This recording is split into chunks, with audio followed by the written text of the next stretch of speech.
30 ವರ್ಷದಿಂದ S T ಸಮಾಜದವರು 3% ಇರುವಂಥ ರಿಸರ್ವೇಷನ್ 7.5% ಮಾಡಬೇಕಂತ ಸಾಕಷ್ಟು ಹೋರಾಟಗಳನ್ನು ಮಾಡ್ತಾ ಬಂದಿದ್ದಾರೆ.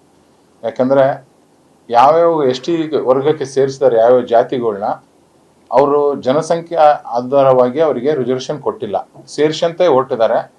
3% ಎಲ್ಲರನ್ನೂ ಸೇರಿಸಿದ್ದಾರೆ. ಈಗ ಎಸ್ ಸಿ ಎಸ್ ಟಿ ಜನಸಂಖ್ಯೆ ಆಧಾರವಾಗಿ ರಿಸರ್ವೇಷನ್ ಕೊಡ್ಬೇಕಂತೇಳಿ ಸಂವಿಧಾನದಲ್ಲಿ ಇದೆ, ಸುಪ್ರೀಂ ಕೋರ್ಟ್ನ ಅದು ಹೇಳಿದೆ. ಆದ್ರೂ ಸೇರಿಸಲಾರ್ದೇ ಬಂದಿದ್ರು. ಕುಮಾರಸ್ವಾಮಿ ಅವರು ಮುಖ್ಯಮಂತ್ರಿ ಇದ್ದಂಥ ಸಂದರ್ಭದಲ್ಲಿ ರಾಜನಹಳ್ಳಿಯಿಂದ ನಮ್ಮ ಗುರುಗಳು ವಾಲ್ಮೀಕಿ ಪ್ರಸನ್ನಪುರಿ ಗುರುಗಳು ಪಾದಯಾತ್ರೆ ಮಾಡಿ ಹೋರಾಟ ಮಾಡಿ ಅವಾಗ ಜಸ್ಟಿಸ್ ನಾಗಮೋಹನ್ ದಾಸರ ಒಂದು ಸಮಿತಿಯನ್ನ ಕುಮಾರಸ್ವಾಮಿ ಅವರು ಮುಖ್ಯಮಂತ್ರಿ ಇದ್ದಂಥ ಸಂದರ್ಭ ರಚನೆ ಮಾಡಿದರು.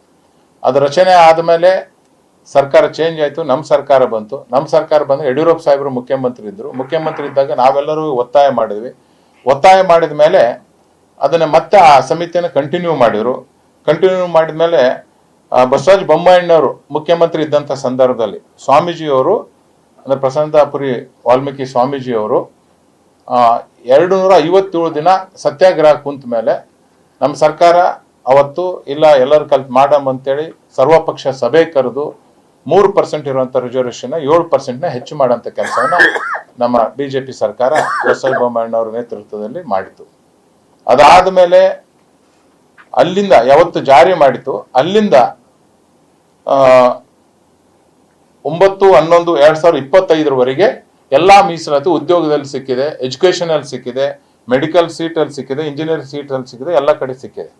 ಆದ್ರೆ ಎಲ್ಲ ಸದಾ ನಡ್ಕೊಂಡು ಬರೋಂಥ ಕಾಲದಲ್ಲಿ ಅಲ್ಲಿ ಒಂದು ನಾಯಕ ಸ್ಟೂಡೆಂಟ್ ವೆಲ್ಫೇರ್ ಫೌಂಡೇಶನ್ ಅವ್ರು ಈಗ ಹೋಗಿದ್ದಲ್ಲ ಕೋರ್ಟಿಗೆ, ಮುಂಚೆನೆ ಹೋಗಿದ್ರು.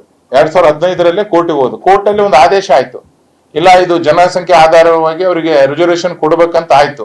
ಅವಾಗ ಮುಖ್ಯಮಂತ್ರಿ ಯಾರಿದ್ರು? ಸಿದ್ದರಾಮಯ್ಯ ಸಾಹೇಬ್ರೆ ಇದ್ರು 2015. ಆದ್ರೂ 3 ವರ್ಷ 4 ವರ್ಷ ಅವರು ಅದನ್ನ ಯಾವ್ದನ್ನು ಕಾರ್ಯರೂಪಕ್ಕೆ ತರಲಾರ್ದು ಹಂಗೆ ಇಟ್ಟಿದ್ರು. ಕೋರ್ಟಲ್ಲಿ ಅವ್ರ ಕೋರ್ಟ್ ಆದೇಶ ಮೇರೆಗೆನೆ ರಿಸರ್ವೇಷನ್ ಹೆಚ್ಚು ಮಾಡಂತ ಕೆಲಸವನ್ನು ಮಾಡಿದೆ.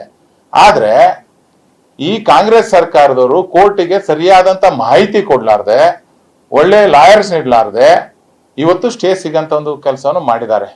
ಅದೇ ಮೂಡ ಕೇಸಿಗಾದ್ರೆ ಡೆಲ್ಲಿಯಿಂದ ಲಾಯರ್ಸ್ಗಳು ಬರ್ತಾರೆ, ಬೇರೆ ಬೇರೆ ಯಾರೋ ರಾಜಕಾರಣಿಗಳ ಕೇಸು ಮಂತ್ರಿಗಳ ಕೇಸ್ ಅಂದ್ರೆ ಡೆಲ್ಲಿಯಿಂದ ಬರ್ತಾರೆ.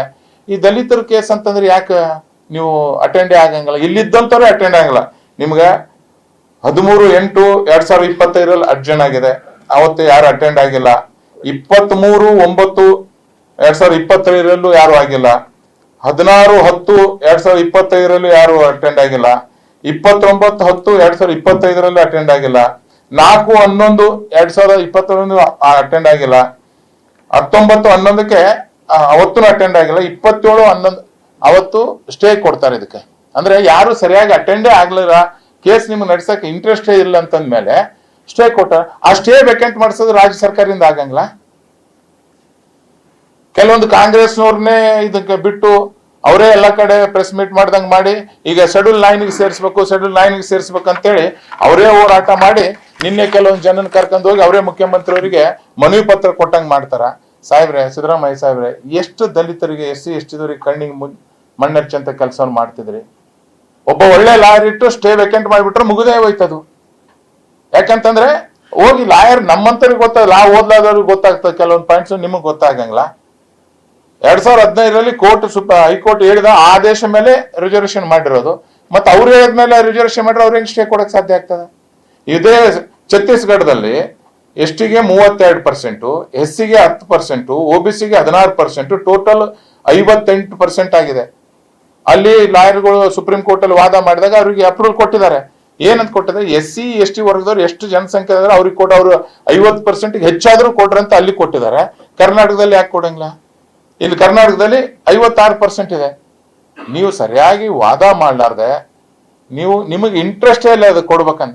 ಹಂಗಿಂತ ಒಂದು ಕೆಲಸ ಮಾಡ್ಬಿಡ್ರಿ. ಈಗ ಈಗ ಏನಂದ್ರೆ ಸೆಂಟ್ರಲ್ ಗೌರ್ಮೆಂಟ್ ನಮ್ಗೆ ರಿಸರ್ವೇಷನ್ 7.5 ಕೊಟ್ಟಕ್ಕೆ 15 ಜನ STಯಲ್ಲಿ MLAಗಳು ಇದ್ದಾರೆ. ತೆಗೆದು ಅದನ್ನು ಮೊದಲ ತರ ಮಾಡಿಬಿಡ್ರಿ. ಯಾಕೆ ಕಾಂಗ್ರೆಸ್ನ ಗೆದ್ದಂತ ಎಲ್ಲರೂ STಯಲ್ಲಿ ಗೆದ್ದಾರಲ್ಲ, ಯಾರು ಇದ್ರ ಬಗ್ಗೆ ಪ್ರಶ್ನೆ ಮಾಡಂತ ನಿಮ್ಮ ನೈತಿಕ ಹಕ್ಕ ಇಲ್ಲ. ಹಂಗಿರ್ತಾನೆ ಎಲ್ಲ MLA MP ಮೊದಲು ಇದ್ದಂಗೆ 3% ಬರೀ ಉದ್ಯೋಗಕ್ಕೆ ಎಜುಕೇಶನ್ ತೆಗೆದ್ಬಲ್ ರಾಜಕೀಯವಾಗಿ ತೆಗೆದ್ರಾರ ಬಾಯಿ ಬಿಡಂತ ಕೆಲಸ ಆಗ್ತದೆ ರಾಜಕಾರಣಿಗಳು ಗೊತ್ತಾಗ್ತದೆ. ಯಾಕಂತಂದ್ರೆ ರಾಜಕಾರಣಿಗಳು ಸೀಟ್ ಭದ್ರ ಆಗಿದೆ, ಯಾರೂ ಮಾತಾಡ್ತಿಲ್ಲ. ಅದೇ ಬಡ ಮಕ್ಕಳಿಗೆ ಅನ್ಯಾಯ ಆಗೋದ್ರ ಬಗ್ಗೆ ಯಾರು ಚಕಾರ ಶಬ್ದ ಎತ್ತಿಲ್ಲ. ಅದಕ್ಕೆ ದಯವಿಟ್ಟು ಸನ್ಮಾನ್ಯ ಮುಖ್ಯಮಂತ್ರಿಗಳೇ, ಸನ್ಮಾನ್ಯ ಕಾನೂನು ಸಚಿವರೇ, ದಯವಿಟ್ಟು ಜನರಿಗೆ ತಪ್ಪ ಮಾಹಿತಿ ಕೊಡಂತ ಕೆಲಸವನ್ನು ಮಾಡಬೇಡ್ರಿ. ನಾನು ಉಗ್ರಪ್ಪ ಅವರಿಗೆ ವೇದಿಕೆ ಮುಖಾಂತರ ರಿಕ್ವೆಸ್ಟ್ ಮಾಡ್ತೇನೆ, ನೀವು ಒಬ್ರು ಲಾಯರ್ ಇದ್ರಿ, ನೀವು ಸಮಾಜ ಹಿತ ಕಾಪಾಡಿದವರು ಇದ್ರಿ, ರಿಸರ್ವೇಶನ್ ಎಷ್ಟಿ ಆಗ್ಬೇಕಾದ್ರೆ ನಿಮ್ಮ ಪ್ರಯತ್ನ ಬಹಳ ಇದೆ.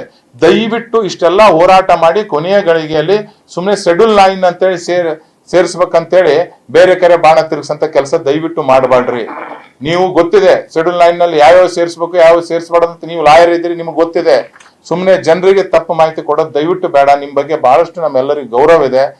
ಈ ಯಾಕಂದ್ರೆ ಇದು ಬಡ ಮಕ್ಕಳಿಗೆ ಅನ್ಯಾಯ ಆಗ್ತದೆ, SC ST ವರ್ಗದವ್ರಿಗೆ ಅನ್ಯಾಯ ಆಗ್ತದೆ. ದಯವಿಟ್ಟು ಇಂಥವೆಲ್ಲವನ್ನು ಬಿಟ್ಟು ದಯವಿಟ್ಟು ನಾವು ನಿಮಗೆ ರಿಕ್ವೆಸ್ಟ್ ಮಾಡ್ಕೊಳ್ಳೋದಿಷ್ಟೇ, ನೀವು ತಕ್ಷಣ ಒಬ್ಬ ಒಳ್ಳೆ ಲಾಯರ್ನ ನೇಮಕ ಮಾಡ್ರಿ.